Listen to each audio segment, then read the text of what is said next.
আসসালামু আলাইকুম। আশা করি আপনারা সকলে ভালো আছেন। আজকে যে বিষয়ের উপরে আলোচনা করব সেটা হলো র্যাবিস ভাইরাস কিভাবে হয়, র্যাবিস ভাইরাসটা কি, এটা মানব দেহে কিভাবে প্রবেশ করে এবং এই ব্যাধিটা মানুষের কি ক্ষতি করে, এই বিষয়ের উপরে আজকে আলোচনা করব। যেটা জোরালোভাবে এবং ইদানিং দেখা যাচ্ছে ইউটিউবে, ফেসবুকে বিভিন্ন ইস্যু দেখাচ্ছে র্যাবিস ভাইরাসটার খুব জোর এবং খুব বেশি পরিমাণ মানুষের মধ্যে হচ্ছে। তবে অনেকেই জানে না যে র্যাবিস ভাইরাসটা হলো মরণ ব্যাধি। সে এমনভাবে লুকায়িতভাবে থাকে মানব দেহে, আস্তে আস্তে ধীরে ধীরে ধীরে ধীরে একটা পর্যায়ে যাকে মৃত্যু পর্যন্ত নিয়ে যায়। তাহলে সেই র্যাবিস ভাইরাসটা কিভাবে হয়? অনেকে আমরা কুকুর পালি, বিড়াল পালি, এটা কুকুর এবং বিড়ালের মাধ্যম দিয়ে আসে। তো এখন অনেক সময় আছে যে মনে করেন কুকুরে কামড় দিলেই শুধু র্যাবিস ভাইরাস হয় না, কুকুরে কামড় ছাড়াও হতে পারে। কিভাবে? যে আপনার শরীরের কোথাও ক্ষত আছে অথবা অ্যালার্জি আছে ঘায়ের মতো, কিন্তু আপনার এই কুকুরটা সেই জায়গায় জিহ্বা দিয়ে চাটতাছে, আপনি মনে করছেন সে তো আমার ঘরের কুকুর, চাটলে কি হবে। কিন্তু ঘটনাক্রমে দেখা গেল যে ওই কুকুরের লালার দ্বারায় আপনার বডিতে র্যাবিস ভাইরাস ঢুকতে পারে। তাহলে শুধু কামড় দিলেই হবে এমন না, এটা বিড়ালের মাধ্যম দিয়েও র্যাবিস ভাইরাসটা হতে পারে এবং হয়ে থাকে।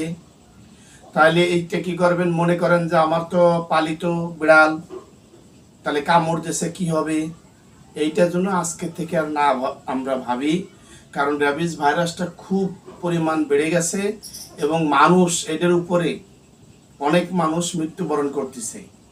কারণ এটা এমন একটা ব্যাধি যে শরীরের মধ্যে ঢুকলে রোগ প্রতিরোধ ক্ষমতা যে জিনিসটা আছে, প্রত্যেকটা রোগ প্রতিরোধ ক্ষমতা ওকে ঠেক দেয়, বডিতে ঢুকতে দেয় না। কিন্তু একমাত্র র্যাবিস ভাইরাসকে রোগ প্রতিরোধ ক্ষমতা যার বডিতে পর্যাপ্ত আছে সেও ঠেক দিতে পারে না, কারণ ওকে বুঝতেই পারে না যে বডির মধ্যে কোনো ভাইরাস ঢুকছে। ও আস্তে আস্তে করে বডির মধ্যে ঢোকে এবং রোগ প্রতিরোধ ক্ষমতার সাথে সে মিলে যায়। যখন মিলে যায় আস্তে আস্তে সে বংশ বিস্তার করতে থাকে। তখন বডির রোগ প্রতিরোধ ক্ষমতা যে আছে সে নিজেও বোঝে না যে এটা একটা ভাইরাস, তাকে ঠেকাইতে হবে, মনে করে যে সে আমার বন্ধু, তখন তার সাথে ওরা অ্যাডজাস্ট হয়ে যায়। এই জন্যই এইটা কি করে, সর্বপ্রথম লিভারে যে অ্যাটাক করে, পরে কিডনিতে যে অ্যাটাক করে, হার্টে অ্যাটাক করে, আস্তে আস্তে আস্তে আস্তে একটা সময় যার মাথার মধ্যে চলে যায়, ব্রেনেই এই ভাইরাসটা চলে যায়, তখন আর বাঁচা সম্ভব হয় না, তখন আর সে বাঁচতে পারে না। কিন্তু যত সময় পর্যন্ত মাথায় না উঠবে তত সময় পর্যন্ত ওই রোগী বেঁচে থাকে এবং মৃত্যুবরণ করে না। যখনই ওই ভাইরাসটা পর্যায়ক্রমে আস্তে আস্তে আস্তে আস্তে ব্রেনে উঠে যায়, আপনার মগজের মধ্যে যখন ঢুকে যায় এবং শিরা উপশিরা সব জায়গায় মিলে যায়, এই তখনই ওই লোকটা মৃত্যুবরণ করে।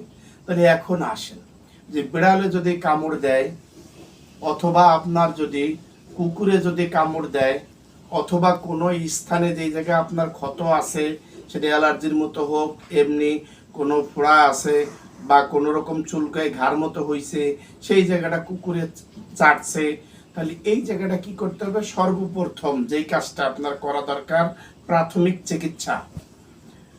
আপনি সাথে সাথে যে আপনি ওই জায়গাটা পানি ছেড়ে দেবেন, টপের পানি ছেড়ে দেবেন, পর্যাপ্ত পরিমাণ পানি ওর উপর পড়তে থাকবে এবং খুব হিটের সহিত পানি পড়তে পড়তে দেখা গেলো মিনিমাম 10 থেকে 15 মিনিট ওই জায়গায় টপের হিটের পানিটা আপনি ছাড়বেন, যেই জায়গা ক্ষত স্থানে চাটছে অথবা এমনি কামড় দিয়ে ক্ষত বানাইছে, এটাকে আপনি কি করেন, সাথে সাথে এই জায়গা আপনি পানি দিয়ে ওয়াশ করেন।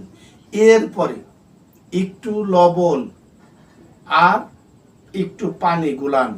এই লবণ পানি গুলাইয়া এটা আপনি একটা মগের মধ্যে নেন বা একটা বদনার মধ্যে নেন, নিয়ে ওই জায়গাটা আপনি সুন্দর মতো করে ঢালবেন, যাতে আপনাকে বডির মধ্যে এটা না প্রবেশ করতে পারে। খেয়াল করবেন, এটা প্রাথমিক চিকিৎসা। আপনি লবণ পানিটা ওই জায়গায় সুন্দর মতো ঢালবেন, তাহলে 1 মগ নেছেন, আস্তে আস্তে আস্তে আস্তে ঢালেন। যদি সম্ভব হয়, সব থেকে ভালো হয় লবণ পানি দেওয়ার পরে যদি আপনার বাড়ির কাছে নিম গাছ থাকে তাহলে নিম গাছের পাতাকে জাল করবেন।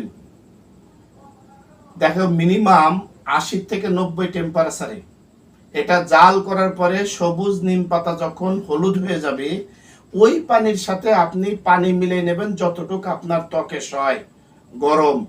তখন ওই পানিটা আপনি বদনার মধ্যে নিয়ে নেবেন।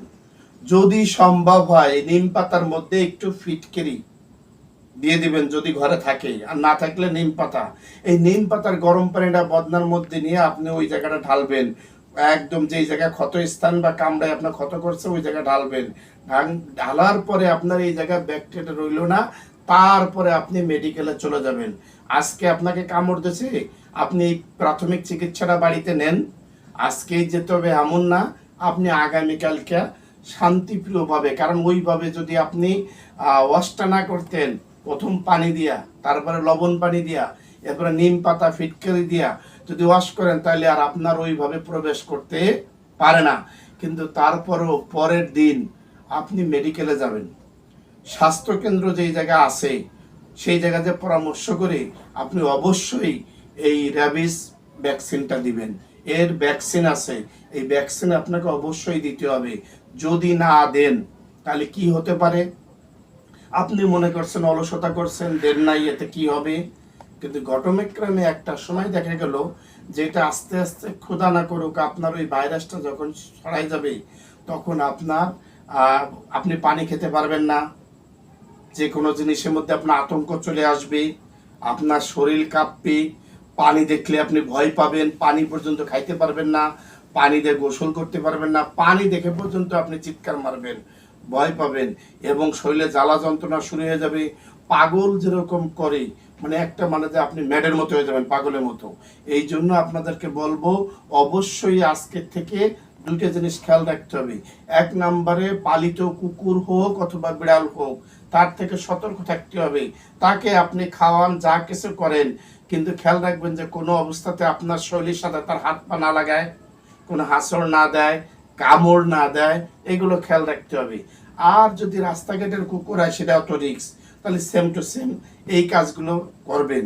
তো আশা করি আমি যে বিষয়ের উপর আলোচনা করতে চাইছি যে র্যাবিস ভাইরাস কি এবং এটা কিভাবে মানুষের বডিতে ঢোকে সেটা বুঝতে পারছেন। এবং এটা যে মরণ ব্যাধি বললাম, যে বডি থেকে আস্তে আস্তে আস্তে আস্তে যদি সে ব্রেনে উঠে যায়, মাথায় উঠে যায়, তখন আর ওই লোক বাঁচে না। তাহলে এই জন্য বললাম যে, এবং এটা এমন ব্যাধি যেটা রোগ প্রতিরোধ ক্ষমতা যেই জিনিসটা থাকে ঠেকাবে, সেও ঠেকাইতে পারে না, তারে আর বন্ধু ভাবে নেয়, মানে ওর সাথে একদম আস্তে আস্তে আস্তে আস্তে মিলে যায়। এখন আসেন, অ্যাটাকটা কতদিন হতে পারে? র্যাবিস ভাইরাসটা আজকে আপনার বডিতে দেখালো কোনো বিড়াল বা কুকুরে কামড় দিছে, সেটা আপনার কারো যার ভাগ্য খারাপ তার 1 সপ্তাহের মধ্যে তারা অ্যাটাক করতে পারে, কাউকে 2 সপ্তাহ, কাউকে 1 মাস, কাউকে 2 মাস, কাউকে 3 মাস, কাউকে 1 বছর, কাউকে 2 বছরেরও হতে পারে। মানে এটা সবার বডির জন্য একরকম না। কাউকে আছে 2 সপ্তাহের মধ্যে তার মাথার মধ্যে উঠে যায়, কোনো ব্যক্তি আছে যে 1 মাসের মধ্যে, কেউ 3 মাস, কেউ 1 বছরের মধ্যে, কেউ 2 বছর যে এটা অ্যাটাক করছে, এরকম হতে পারে। এই জন্য বলবো যে আমার ভিডিওগুলো আপনারা দেখবেন, সাবস্ক্রাইব করে দেবেন, লাইক দিবেন, শেয়ার করে দেবেন।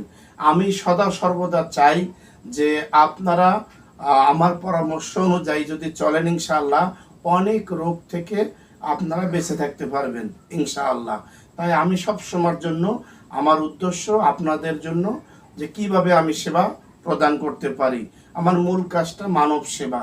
এই জন্য আমার চ্যানেলের নামও সুস্বাস্থ্যে প্রতিদিন। তা ধন্যবাদ, সকলে ভালো থাকুন, সুস্থ থাকুন, এবং আমার ভিডিওতে আমার মোবাইল নাম্বার দেওয়া থাকে, যেই কোনো পরামর্শের জন্য প্রয়োজন বোধ মনে করলে ফোন দেবেন, ইনশাআল্লাহ রিসিভ করা হবে, সঠিক পরামর্শটা দেওয়া হবে। এবং কিভাবে আপনারা সুস্থ থাকবেন এ বিষয়ের উপরে সদা সর্বদা ইনশাআল্লাহ আমি আপনাদেরকে অগণিত ভিডিও ইনশাআল্লাহ দেব, আপনারা মন দিয়ে দেখবেন, দেখার পরে সেটা পালন করার চেষ্টা করবেন। তাহলে আমি সেই জায়গায় সার্থক যে আমার ভিডিওর দ্বারায় পৃথিবীর একজন মানুষের উপকার হলেও হয়েছে। ধন্যবাদ, আবার পরবর্তী ভিডিওতে দেখা হবে। আল্লাহ হাফেজ। আসসালামু আলাইকুম রহমতুল্লাহি ওয়া বারাকাতুহু।